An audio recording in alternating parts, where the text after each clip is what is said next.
हाय पिलामाने प्रथमे तम समस्तंकर मंगल कामना करी आरंभ करुचु आजिर वीडियो।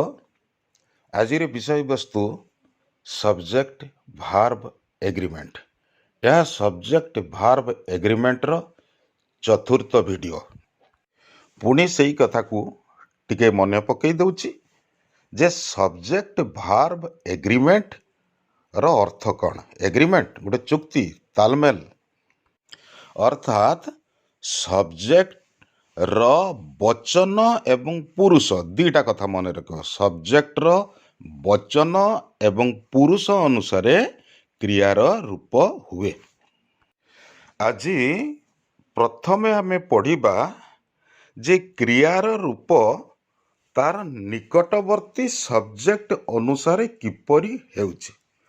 क्रियार रूप निकटवर्ती सब्जेक्ट अनुसार होउछि।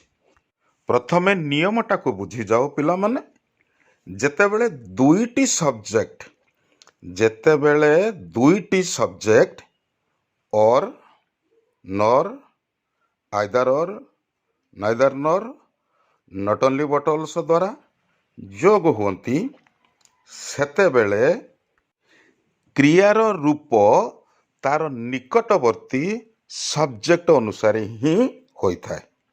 उदाहरण को देख, neither Ram nor his sister was there. Neither Ram nor his sister was there.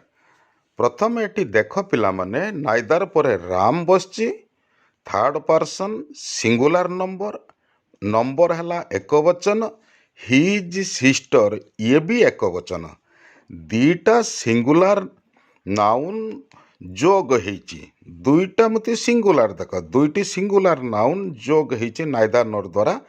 तेणु क्रिया जेटी बसची वाज देयर तार निकटवर्ती जे नाउन हला सिस्टर ये एक वचन, ताहारी अनुसार क्रियार रूप हला एक वचन हेची वाज हेची। एठी गोटे गुरुत्वपूर्ण कथा मने रख छुआ, ये जे उदाहरण देवी परवर्ती। जदि गोटे सिंगुलर सब्जेक्ट सहित गोटे प्लूराल सब्जेक्ट जोग हुए सेते बेले मन रखिबो जे प्लूराल सब्जेक्टटी बा प्लूराल नाउनटी सब बेले पछुको आसीबो।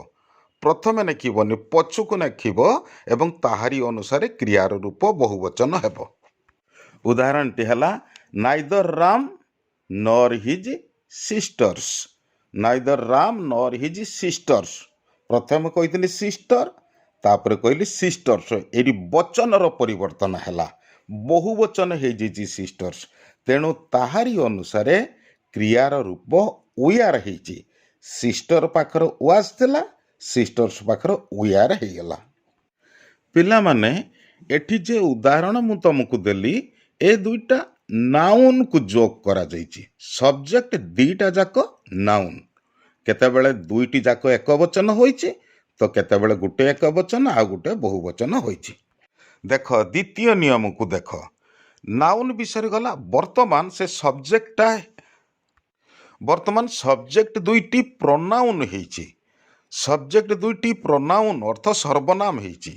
उदाहरण देख, आइदर ही और I am mistaken. Either he और आई, ही गुटे प्रोनाउन सेटा सब्जेक्ट, आई गुटे प्रोनाउन ये भी सेकंड सब्जेक्ट। दुईटी जाक सब्जेक्ट इदर और बा आइदर और द्वारा संयुक्त होइछि। नियम अनुसार जे द्वितीय सब्जेक्ट अनुसार क्रियार रूप हबो। नाइदर ही नर आई अनुसार क्रियार रूप हला एम मिस्टेकन। अन्य एक उदाहरण देख, लेखा होइछि नाइदर राम, निदर बा नाइदर जहा कुह तमे, neither Ram nor you were present. Neither Ram, Ram रहिला third person singular number, nor you अर्थ होचु सेकंड पर्सन सिंगुलर नंबर। दीटा सब्जेक्ट राम एवं यू ये निदर नर बा नाइदर नर द्वारा संयुक्त होइचंती। शेष जे सब्जेक्ट हला यू ताहारी अनुसार क्रियार रूप हला वी आर। ନାଇଦର ରାମ ନର ୟୁ ୱି ଆର୍ ପ୍ରେଜେଣ୍ଟ। ଏଇଠି ଅନ୍ୟ ଏକ ଗୁରୁତ୍ୱପୂର୍ଣ୍ଣ କଥା ଦେଖ ପିଲାମାନେ, ଆମେ ସେ either he or I am mistaken ଏହି ବାକ୍ୟଟିକୁ ଅନ୍ୟ କେଉଁ ଉପାୟରେ ଆମେ ଲେଖିପାରିବା? କିପରି କରିବା? Either he is mistaken or I am, either he is mistaken or I am. ସେହିପରି neither you nor he is to blame, blame ଦୋଷୀ, neither you nor he is to blame ଏହି ବାକ୍ୟଟିକୁ ଆମେ କରିପାରିବା, ବା neither Ram nor you were present ଏହି ବାକ୍ୟ ରହିଛି, neither Ram nor you were present.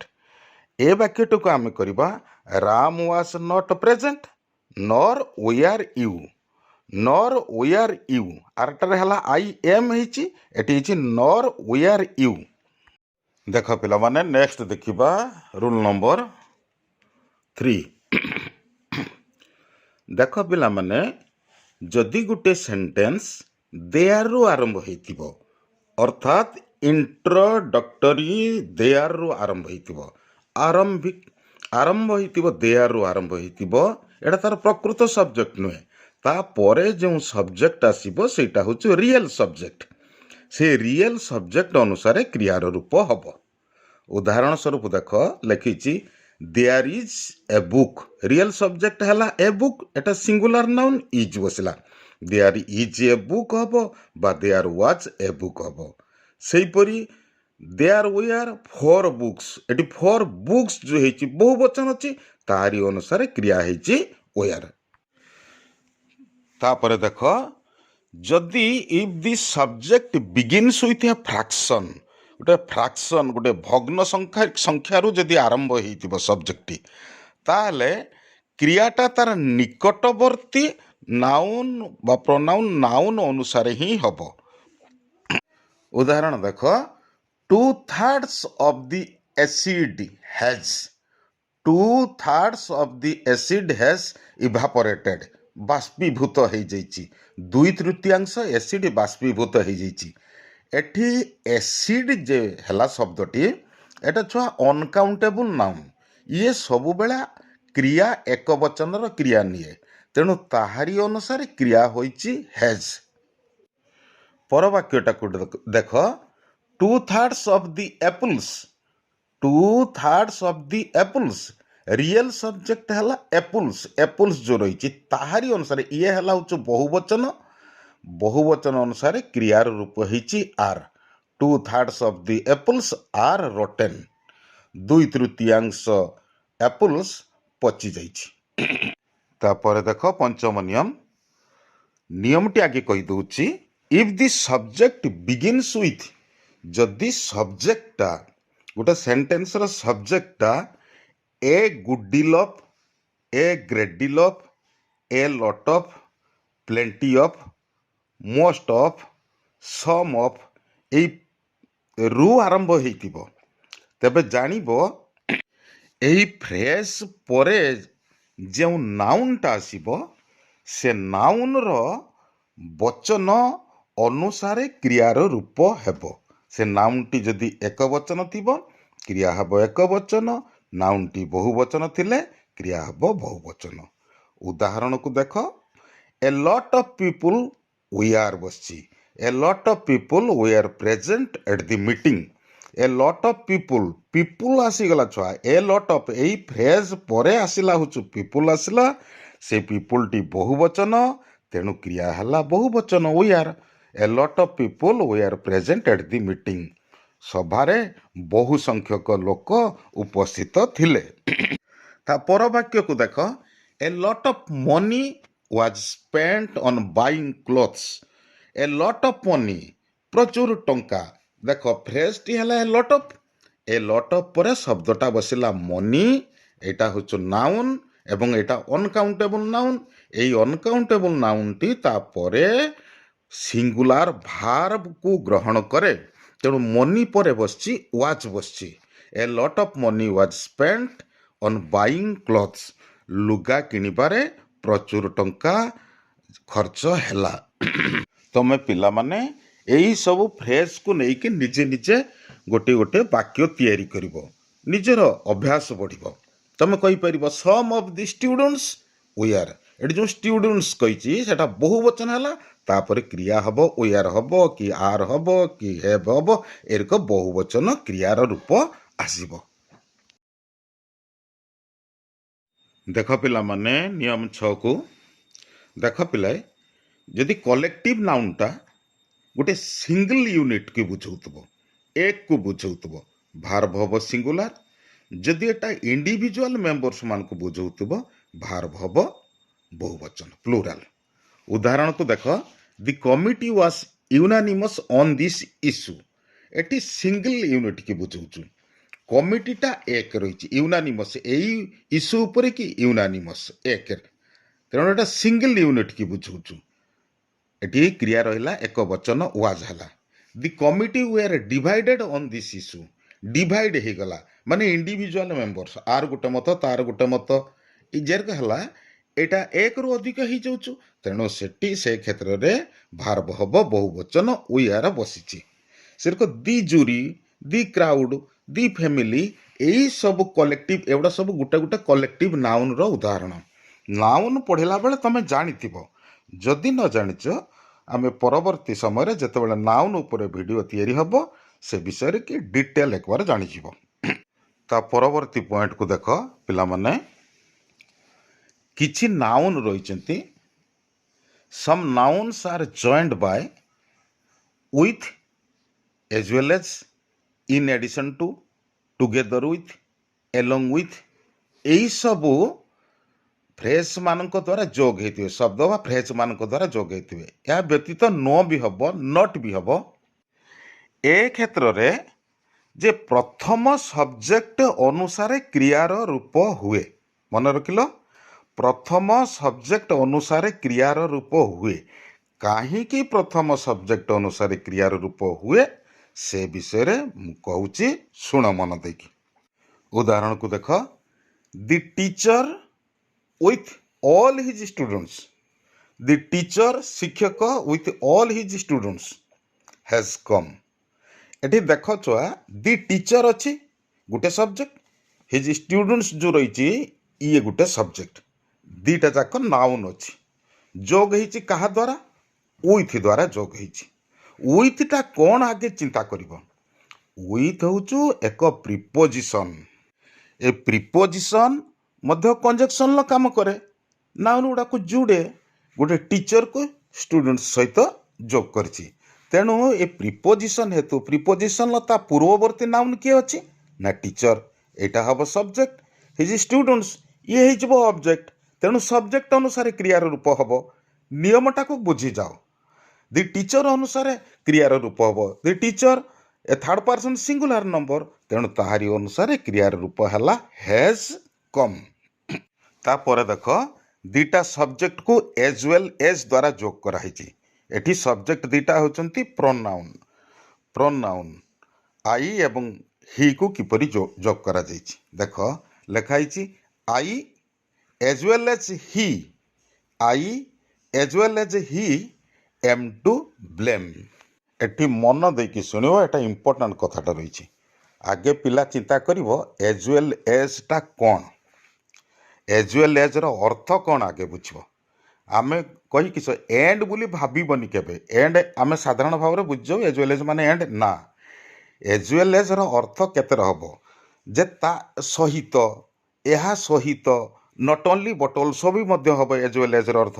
ଆମେ ହିନ୍ଦୀରେ କହିଦେଇନି ନା, ସାଥ ହି ସାଥ, ମୁଁ ବି ଯିବି, ମୁଁ ବି ଦୋଷୀ, ତା ସହିତ ତୁ ବି ଦୋଷୀ, ତା ସହିତ, ଏଇ ଅର୍ଥରେ ବ୍ୟବହୃତ ହୁଏ। ଇସ୍କେ ଅଲାୱା, ସାଥ ହି ସାଥ, ନଟ୍ ଓନ୍ଲି ବଟ୍ ଅଲସୋ, ଏହି ଅର୍ଥରେ ବ୍ୟବହୃତ ହୁଏ। ଏଇ ଏଜ୍ ୱେଲ୍ ଏଜ୍ଟା କ'ଣ, କେଉଁ ପାର୍ଟସ୍ ଅଫ୍ ସ୍ପିଚ୍ରୁ ଯଦି ଦେଖିବା ତ ଢେର ରକ ବାହାରିବ। ଏଟା ଏଡଭାର୍ବ କେତେବେଳେ ହେବ, ତାର ଅର୍ଥ ହେଉଛି also, to, in addition to. ଏଇ ଏଜ୍ ୱେଲ୍ ଏଜ୍ର ଏଇଟା ହେଉଛି ଗୋଟେ ମଲ୍ଟି ୱାର୍ଡ ପ୍ରିପୋଜିସନ୍। ମନେ ରଖୁଥିବ ଛୁଆ, ମଲ୍ଟି ୱାର୍ଡ ପ୍ରିପୋଜିସନ୍, ତାର ଅର୍ଥ ହେଲା ଇନ୍ ଏଡିସନ୍ ଟୁ ବା ନଟ୍ ଓନ୍ଲି ବଟ୍ ଅଲସୋ, ଏଇ ଅର୍ଥ ବି ପ୍ରକାଶ କରୁଛି। ତେଣୁ ଯେହେତୁ ପ୍ରିପୋଜିସନ୍, ପ୍ରଥମ ଦୁଇଟା ସବଜେକ୍ଟ ଅଛି, ଆଇ ଅଛି, ହି ଅଛି। ପ୍ରଥମ ସବଜେକ୍ଟ ଅନୁସାରେ କ୍ରିୟାର ରୂପ ହେବ। ଆଇ ହେଲା ପ୍ରଥମ ସବଜେକ୍ଟ, ତାର ରୂପ, ତାର ଭାର୍ବ ବସିବ ଏମ୍, ଏମ୍ ଟୁ ବ୍ଲେମ୍। बुझल ना जदि पिला ये देख टे चिंता कर दो भल के जदि आम एज वेल एज बसैबानी जदि एंड बसैबा तुम जब भावुच एज वेल एंड जदि एंड द्वारा जोग करवा कौन हम देख एंड द्वारा जोग कले हम I and he are to blame blame निंदा करवा दोषी एटी हम I and he are to blame I and he दीटा मिसीगला प्रोनाउन आई गोटे सब्जेक्ट मिलला ही गोटे सब्जेक्ट है एंड द्वारा जोग है बहुवचन हुए आर हो I and he are to blame ही अनुसार क्रियार रूप है कि आई अनुसार क्रियार रूप है आई एंड ही जिते बेला है बहुवचन रूप हो गला बहुवचन क्रिया है आर टू ब्लेम हेरक हो देखी चिंता कल देखा गोटे प्रश्न पचार कह Ram as well as you dash good is good ना आर गुड राम अनुसार क्रियार रूप हम ना यू अनुसार क्रियार रूप हम एज वेल एज जानीगल प्रिपोजिशन गोटे ताने प्रथम नाउन सब्जेक्ट है राम राम अनुसार क्रियार रूप हम Ram as well as you is good are नुहे तापर दुईटा जिनस देखिए छुआ नो आउ नॉट केमती कंजक्शन रूपे काम करुँचे जे नो नॉट विषय पढ़ने छुआ ढेर कथा हम नो गोटे एडजेक्टिव नॉट गोटे एडभार्ब ये गोटे गोटे गोटे भिडियो से ये तथा कंजक्शन हिसाब से जोड़ुं वाक्य को खाली कहीदे देख गोटे a friend and not a foe friend माने बंधु फो है हूँ शत्रु सब्जेक्ट है दीटा फ्रेंड गोटे है ए फो गोटे है दीटा subject a friend and not a few greeds you बुझीपार कि ताने प्रथम सब्जेक्ट कला फ्रेंड अनुसार ए फ्रेंड कही ताहारी अनुसार क्रियार रूप है ग्रीड्स यू है सेहीपरि देख नुअर केरक बसचु देख टू पेन्स दीटा कलम and no book two pens एटी पेन्स एटा गोटे सब्जेक्ट ये जो नाउन पेन्स अच्छी बहुवचन रही नो बुक ये गोटे बुक जो गोटे सब्जेक्ट है एक वचन रही तेणु प्रथम नाउन अनुसार क्रियार रूप हम the two pens are required आर बस बुझीपार पिला माने एगुड़ा देख पिला माने ये जो एज वेल एज खाली कहूँ आ ऊपर गोटे स्वतंत्र वीडियो हो पार किंतु एगुड़ा सामग्रिक भाव में गोटे मिसई दी आम कहीचे एटा सबू पाठ उपर आधारित ये सब्जेक्ट एंड भार्ब एग्रीमेंटा सबू पाठ उपर आधारित काउंटेबल अनकाउंटेबल नाउन उपर आधारित प्रोनाउन उपर आधारित सबू गुड़िक उपर आधारित